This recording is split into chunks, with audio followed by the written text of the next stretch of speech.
What's up, everybody? Richard Dolan here for a courageous conversation. Well, man, today you're right. There's no going back. How do you feel the weight of that desire? I have been there for a while. Story's still being written, and you cut the story short. As they say, I'm playing with house money. They said, neo-fascist. You can't imagine, Richard. I've heard everything now. But I'll tell you what, you ain't never buying your time back. Value your time. Nothing can humiliate me. I've already done that. He said, you taught me there was more to life than pain, and that kind of opened the door for thousands and thousands of kids. Like, you just show up no matter what. This is an opportunity to kind of delve into yourself and actually pull out what you might have in there. It forced me to think about life after basketball. And it's funny because people need to laugh. You just pass it through, brother. Once you start a courageous conversation, there ain't ever going back to an ordinary one. When people hear the word captain, and when they hear your name, Darryl Sittler, what are some of the accolades they might recall you for? Well, a lot of people remember the 10-point game, the NHL record, 6 goals, 4 assists that I had back in 1976. There's been 10,000 games played since then, and I still hold the record, which is an honor. People talk about the 1976 Canada Cup. Scored the overtime goal in the Canada Cup to help Canada beat the Czechs. That's 1976 also. Had a record of 5 goals in a playoff game in 76. So all those 3 things happened the same year. What a great year. When I was only 26 years of age. Yeah, it was a great year. So then some of the accolades after that, retired, was inducted in the Hockey Hall of Fame in 1989. The Toronto Maple Leaf organization have an area in front of the building, the Air Canada Centre, called Legends Row. I was one of the first players to be honored to have my statue on Legends Row, which was pretty cool. My banner is number 27, is in the Air Canada Centre among, I think there's 10 or 11 other Maple Leaf players, so that was kind of cool to have. And then just recently they retired our numbers. Before they were honored and hung up there, but now nobody else will wear number 27 again, which was pretty cool. And then just recently I was inducted to the Canada's Walk of Fame, so I got a star on the sidewalk down there, so lots of good things happened. And the other thing that was nice just recently in September 2016, Canada Post came out with a stamp of great Canadian forwards, of which I was one of the 6 guys: Sidney Crosby, Mark Messier, Steve Yzerman, Guy Lafleur, and Phil Esposito. So it's been a good year, man. Fantastic. And I just launched the book. Fantastic. Called Captain. And that called the captain.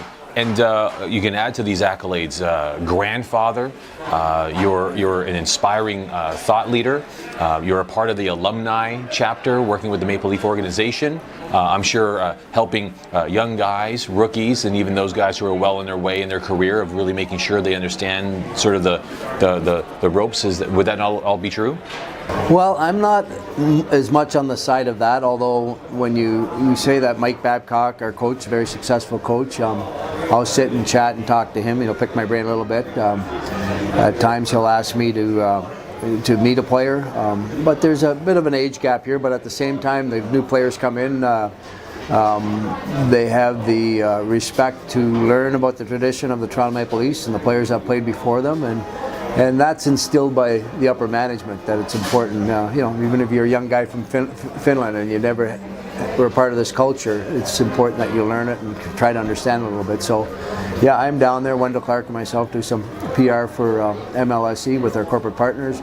Our alumni have a great relationship, and this year's our 100th anniversary celebration, the centennial year. So we have an outdoor game at BMO Field. Our alumni members will be a part of that on New Year's Eve. Detroit and Toronto are playing New Year's Day, so lots of good things going on. You mentioned the fact that you had just released not just a new book, but the book called The Captain.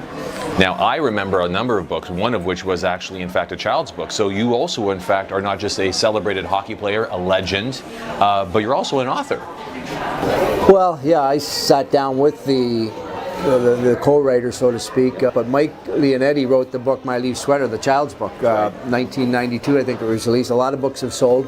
A lot of kids who went around to watch me play, that became their favorite book because it was about my 10-point game and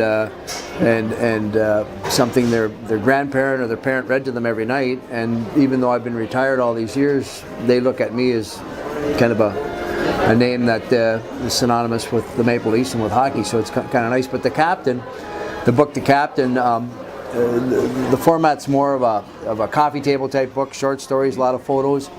How it originated, Mike Leonetti came to me and he says, Darryl, sit down with a publisher, and we just started rattling off some ideas of what we wanted to do. And the other thing, my late wife Wendy, who died at a young age of colon cancer in 2001, had kept a lot of stuff in boxes and files and stuff like that. So that's how the book started. There was tickets from somewhere, a telegram from somewhere else, a photo, family photo, and I just did a short story around it. So it's more of a book you can pick up. You can read one or two stories. Not all hockey, a lot of family stuff, a lot of charity stuff. My relationship with Terry Fox from back in the early 80s, my involvement with Colon Cancer Canada, Special Olympics, all those things that have been a part of my life. Well, aside from the philanthropy and the great charitable work that you're doing, I know my son personally has a copy of your book, and it's great that being born on the 27th, watching you play when I was a kid, there's a lot of synchronicity, so I'm a huge fan and a big friend of yours. But getting to the heart of why we're sitting here, the world would love to know what was running through your mind and what magic would you say you'd attribute the 10-point game to? That night, that day when you were playing, was there anything that sticks out for you in your mind as a little bit above normal or out of the ordinary for you that occurred in that day of play? Well, I tried to approach each game with the same focus and mentality, getting prepared, but sometimes your day doesn't go like you normally anticipated because of whatever reason. So that day, I was late getting off the ice from practice. I knew my wife Wendy wasn't at home, and I wanted to have my pregame meal around the same time, which was usually 1 o'clock in the afternoon. So rather than rush home to prepare it, knowing I had to do it myself, I stopped at Swiss Chalet Chicken, got some takeout, had the chicken and the fries, and on my front seat of the car so I could get home and have my nap. So I scored 10 points. Having Swiss Chalet Chicken as my... So do you attribute a part of your great pregame meal to the sauce, or was it the fries? That's a funny thing, but when you say that, yeah, I mean, I remember that distinctly because it was out of the norm, but it probably had nothing to do with it, which it didn't, because I tried Swiss Chalet a few other times and didn't get 10 points, but that game... Anytime you played Saturday night, Hockey Night in Canada at Maple Leaf Gardens, Boston Bruins original 6 team, there's a little buzz in the building. And the Bruins were coming off a 12-game winning streak, pretty good team at the time. And about 2 days before that, our owner, Harold Ballard, is a colorful guy, started to yap off in the paper about if only he could find a center to play with Lanny McDonald and Earl Thompson. And they were basically my wingers, so he was giving me kind of a shot, off to the side. So there was a little bit of controversy around that going into the game. Did it light you up a little bit? Not really. I've always been the type, I just come and focus to play and let everything else around it, and that night it all fell into place. Now, having said that, at the end of the second period I had 7 points. I had no idea what the record was and wasn't even interested, other than I was sitting in between periods in my stall, and the statistician came down from up top and he comes over to me and says, Darryl, I don't know if you know it, if you get another one, you tie Rocket Richard's record from the 40s, so you got 8, you tie a record, which now you start to say, oh, that's, how often does that happen? So I go out in the third period and score one fairly quickly in the first 4 minutes, and then we got 2 more. And the last one, if you look at the replay of it, I was behind the net. I was just trying to pass the puck out to my winger in the slot. Brad Park stuck his leg out the Bruin defenseman and redirected, and Dave Reese was sliding across, and it went between his legs, and I put my hands up and I said, hey, shook my head. Now, after the game, and even months and even years, I never realized or thought about how big this record was and how long it might stand in the history of time, But now it's been 40 years, 10,000 games have been played, and it's still a record. It'll be a difficult record to beat because how often are 10 goals scored, number one, and then the goalie's equipment's a little bigger. And the rotations are different. People are playing shorter lines and they're going faster. And yeah, but having said that, knowing sport, in any sport, You never say never, because sometimes the unthinkable can happen, which it did for me. But it's been a long time, Darryl. Like a long time. And a lot of great players. I thought always maybe Wayne Gretzky would, because he was getting 200 points a season. He got 8 points a couple times, so Came close. Yeah. He came close. Well, but that said, you know, the fascination, not just with you and your personality and profile on and off the ice during your career and post-career, but that 10-point game becomes sort of your superhero cloak of memory. So when you look back, as I begin to wind this conversation down, did you ever find yourself ever losing a sense of where you were or time? In other words, so when you were in the state of producing the results you were, pushing on the ice, moving that puck around, did you ever find that it was effortless, or was it something you were cognizant to that it was taking work, that you were generating it? No, I think where I was fortunate at a young age is to understand the importance of preparation, and you do all the little things day in and day out, you know, to make you the player who you are. And then when you get at that level of a 10-point game, if it comes together, it's because you've done all the work and the preparation before, and you know, and that's what I look at. So it's a culmination of all that: training, exercising, conditioning, all those sorts of things, skill, developing your skill. And then for some reason on one night it all happens. But having said that, you know, I was fortunate to play 15 years, and longevity in any career is not being complacent. You get there and you don't say, okay, well, now I've made it, so to speak. You keep doing the things, and then you watch other people who are successful, and you pick from them, and you use some of those skills and attitudes to make you better, you know. And that's why sometimes a 10-point game or a overtime goal in the Canada Cup or a statue is presented to you or comes to you because of all that work you've done, you know, beforehand. So my final 5 questions are usually what we call in rapid fire, and I'll start them off by asking this. What do you believe you're best known for? Darryl Sittler is best known for? Captain of the Toronto Maple Leafs. Got it. And being the captain of the Toronto Maple Leafs, how would you say today you live as a result differently, having been the captain of the Toronto Maple Leafs?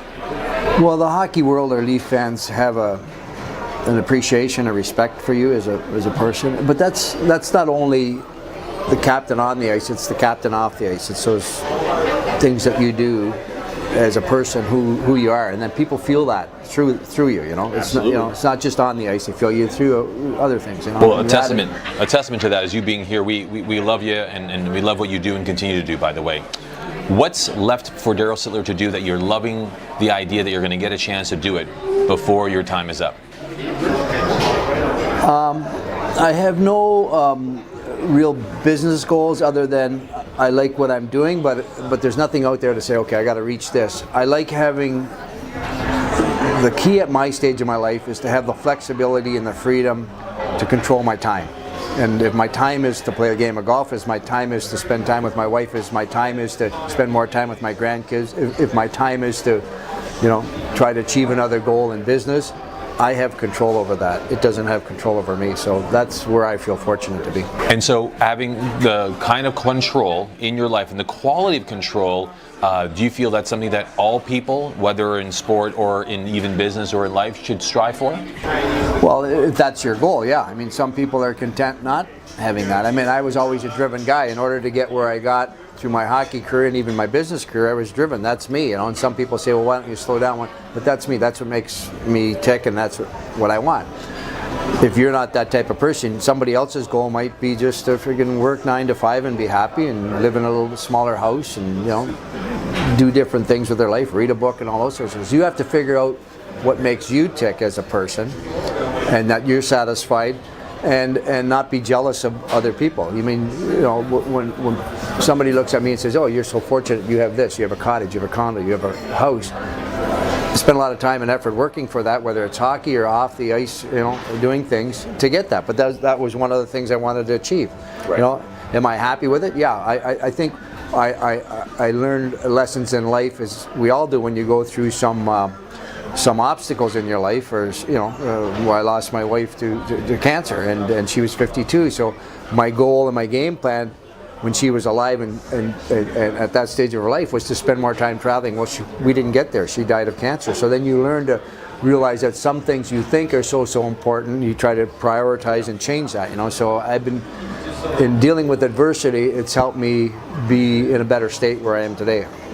It's shaped who you are. Shaped you are, yeah. Exactly. So last and closing question is that for all the young people watching this, for all those who have children watching this, what advice would you, at this stage and at this state in your life, would you impart on them, whether they have children or are children that are striving to be great people on ice, on courts, on pitches, or even in the boardroom? What advice would you give them?